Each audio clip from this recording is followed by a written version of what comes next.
Hello guys, welcome to Soni online classes. आज जो मेरे टॉपिक लिया है वो सोशियोलॉजी का पॉइंट एक टॉपिक है, बेसिक कंसेप्ट। तो हम आज इस वीडियो के थ्रू समझेंगे सोशियोलॉजी क्या है, सोशियोलॉजी में किनका क्या कंट्रीब्यूशन रहा है, कौन कौन से मेन सोशियोलॉजिस्ट हैं, एंड डेवलपमेंट ऑफ सोशियोलॉजी। तो गाइज, ये जो सोशियोलॉजी इसे हम समाज शास्त्र के नाम से जानते हैं। समाज का अध्ययन किया जाता है सब्जेक्ट के थ्रू। तो इसका उद्भव और विकास कैसे हुआ, इस वीडियो के थ्रू हमारा ये कंसेप्ट क्लियर होगा। तो गाइज, समाज शास्त्र यानी सोशियोलॉजी, इसका जो जन्म है मुख्य रूप से फ्रांस में हुआ है। एंड इसका जो कंट्रीब्यूशन है, जो इसका श्रेय है, वो अगस्ट कॉम्टे को जाता है। सेकेंड वर्ल्ड वार जब हो रहा था और फ्रांस राज्य की जब क्रांति, तो लोगों को समाज के बारे में यानी विषय में सोचने पर मजबूर कर दिया और सामाजिक विज्ञान का अध्ययन महत्वपूर्ण हो गया। तभी एक सब्जेक्ट के रूप में, एक विषय के रूप में ये उभर कर आया। तो सोशियोलॉजी जो है ये किस भाषा से बना हुआ है गाइज? लेटिन लैंग्वेज यानी लेटिन भाषा के शब्द लोगस से मिलकर बना है। सोशियो प्लस लोगस यानी कि सोशियोलॉजी, जिसका अर्थ सामाजिक विज्ञान होता है।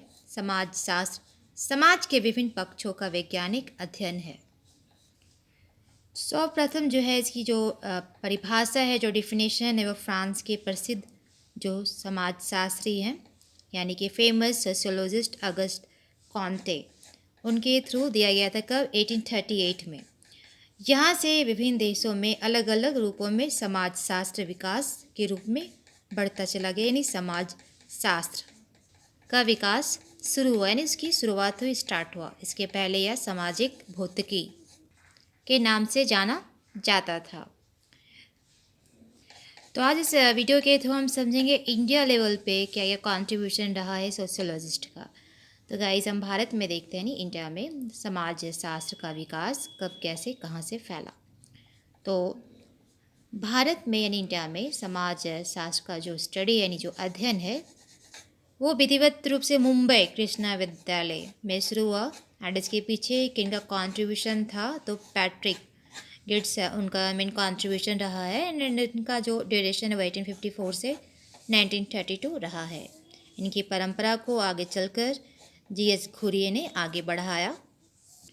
एंड मुंबई जो यूनिवर्सिटी है, इसके बाद कोलकाता यूनिवर्सिटी में, तो मुंबई यूनिवर्सिटी के बाद फिर कोलकाता यूनिवर्सिटी तक ये सब्जेक्ट फैल गया, यानी कि राजनीति दर्शन विभाग में इसकी पढ़ाई स्टार्ट हो गया था, यानी पॉलिटिकल डिपार्टमेंट में सोशियोलॉजी का जो स्टडी है वो स्टार्ट हो गया था।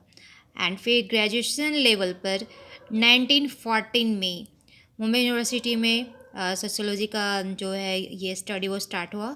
एंड आगे चलकर 1919 में पीजी लेवल पे फिर इसका स्टडी स्टार्ट हो गया। एंड उसके बाद फिर लखनऊ यूनिवर्सिटी में 1921 में स्टार्ट हुआ। तो मुंबई यूनिवर्सिटी में हम लोग देखें कि आगे जब इसका क्लास स्टार्ट हो गया, सब्जेक्ट जब स्टार्ट हो गया, फिर कलकत्ता यूनिवर्सिटी में फिर स्टार्ट हुआ। एंड उसके बाद फिर लखनऊ यूनिवर्सिटी में ग्रेजुएशन लेवल पे, देन पीजी लेवल पे, एंड उसके बाद अब स्टार्ट हो गया इस पर रिसर्च यानी कि शोध का कार्य। तो समाज शास्त्र पर शोध का कार्य अब स्टार्ट हो चुका था और लखनऊ जो यूनिवर्सिटी है इसमें सामाजिक शोध केंद्र की स्थापना हुई। तो समाज शास्त्र के विकास में श्याम कृष्ण वर्मा का महत्वपूर्ण योगदान था, जिन्होंने इंडियन सोशियोलॉजिस्ट नाम से शोध पत्रिका यानी कि मैगजीन निकाली और इसके बाद इस शोध पत्रिका के माध्यम से सामाजिक क्षेत्र में किए गए नए नए शोधों का वर्णन लोगों तक पहुंचा।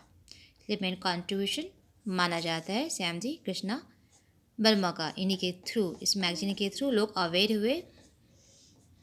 तो मेन कंट्रीब्यूशन क्या रहा है इंडियन सोशियोलॉजिस्ट का? तो उसमें बहुत सारे इंडियन सोशियोलॉजिस्ट हैं मेन, जैसे professor M S. Srinivas, K N. Kapadia है, डी.एन. मजुमदार है, हिया Desai, A C. Dube, Irawati Karve, G S. Ghurye, doctor B R. Ambedkar, R K. Mukherjee.